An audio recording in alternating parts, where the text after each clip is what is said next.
I've been for the FairTax for more than 30 years. I was audited one too many times in a row in 1980. The IRS came into my operation and I shut it down for 4 days while I handed them pieces of paper out of my filing cabinet, one after another. And I believe to this day that I followed the law and I was in compliance with the law.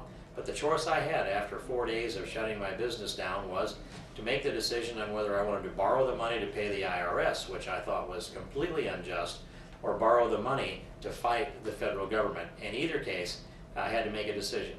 And as I borrowed the money to pay the IRS, I went back to work and climbed in the seat of that old bulldozer, and the smoke went out the exhaust stack and out my ears at the same time. And I began to calculate that I wanted to be rid of the IRS. And how do you do that? Well, you have to replace the revenue stream. And the only way to replace the revenue stream for the federal government when you get rid of the IRS and the federal income tax code is to provide for a national retail sales tax on sales and service. And I promoted that from that period of time, and others have written a bill since then.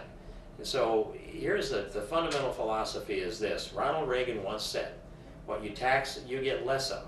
But the federal government has the first lien on all productivity in America.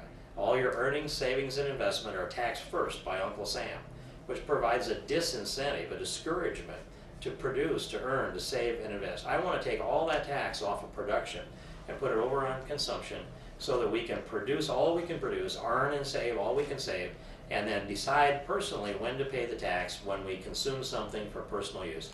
And one can go to fairtax.org for some of the details on this. But I believe in this, and I've been engaged in this for a long time, and now is the time to begin to move the FairTax.